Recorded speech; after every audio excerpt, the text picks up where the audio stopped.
కానీ దీంట్లో అసలు కాళేశ్వరం వల్ల తెలంగాణకు జరిగినటువంటి నష్టం ఏంటిది, అయినటువంటి ఏమైంది, ఏం జరిగింది అనేది దీని గురించి చర్చ చేయాలి ఫస్ట్ మనం. కానీ ఇది మొత్తం పక్కకు పోయింది, ఇది మొత్తం పక్కకు పోయింది. ఒకసారి మనము నీకు లెక్కలు కూడా చూపిస్తాం మిత్రులారా. అదేందా అది ఎఫ్సిఐలో మనకు ఒకసారి ఇట్లా కాళేశ్వరం కట్టిన తర్వాత ఎంత ప్రొక్యూర్మెంట్, ఎంత వరి దిగుబడి పెరిగింది, తెలంగాణలో సాగెంత పెరిగింది, ఇవన్నీ కూడా లెక్కలు ఉన్నాయి. ఆ ఎఫ్సిఐ ఆ వెబ్సైట్ అంతా అప్డేట్ చేసిరా, మరి అవన్నీ లెక్కలు తీసేసారు. నేను కూడా చూసి పెడతాను, నేను ఒక ట్వీట్ అని వేస్తాను.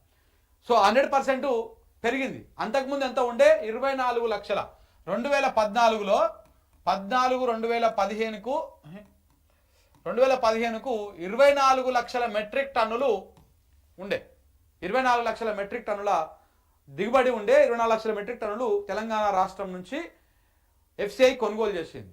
అదే 2018 నాటికి ఎంత పెరిగింది, దగ్గర 80 లక్షల మెట్రిక్ టన్నులకు పెరిగింది. 80 లక్షల మెట్రిక్ టన్నులకు పెరిగింది. మరి ఎట్లా పెరిగింది, ఏ రకంగా పెరిగింది? పెద్ద ఏం అద్భుతంగా వానలు పడి అది అయింది ఏం లేదు. మరి ఏ రకంగా పెరిగింది? కాళేశ్వరం ప్రాజెక్ట్ కట్టిన తర్వాత చెరువులు, కుంటలు, కాలువలు ఇట్లా రకరకాలుగా నింపుకుంటూ పోయేటువంటి కార్యక్రమాలు చేసారు. అవన్నీ నింపుకుంటూ పోతూ అన్నీ నీకు ఇంకొకటి ఏంది, గోదావరి నది ఎమ్మటి దాదాపు ఒక 100-150 కిలోమీటర్లు నీళ్లు నిల్చున్నప్పుడు భూగర్భ జలాలు గణనీయంగా పెరుగుతాయి. తెలంగాణ భూమి స్వరూపం తెలిసినటువంటి వాళ్ళు ఎవరు కూడా ఇట్లా వితండవాదం చేయరు. తెలంగాణ అనేది ఇది రాతి నేలలు ఉంటాయి మన దగ్గర. నువ్వు ఏడ బోరై ఈ తెలంగాణ గడ్డ మీద ఏ మారుమూల ప్రాంతానికి పోయి బోరేసినా కింద మనకు రాయి వస్తుంది, నల్ల రాయి, తెల్ల రాళ్ళు వస్తాయి మనకు. సో కాబట్టి మన గడ్డ మన భూమి కింద మొత్తం రాతి పొరలు ఉన్నాయి.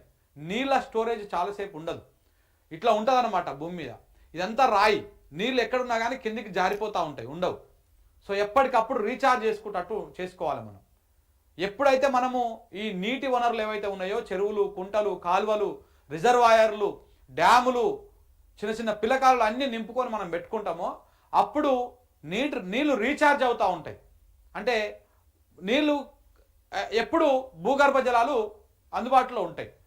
సో కాబట్టి మన రేవంత్ రెడ్డి గారు అధికారంలోకి వచ్చిన కాడ నుంచి ఏ ప్రాజెక్టులు కానీ ఏవి కానీ పూర్తి స్థాయిలో కలకల్లాడుతూ నిండినటువంటి దాఖలాలు లేవు. సో కాబట్టి ఈ పరిస్థితి దాపురించింది. సో కాళేశ్వరం కట్టడం వల్ల పెద్ద నష్టం జరిగిందనేటువంటి వ్యవహారము చాలా తప్పది. సో దానికి సంబంధించి కూడా మాట్లాడదాం మిత్రులారా.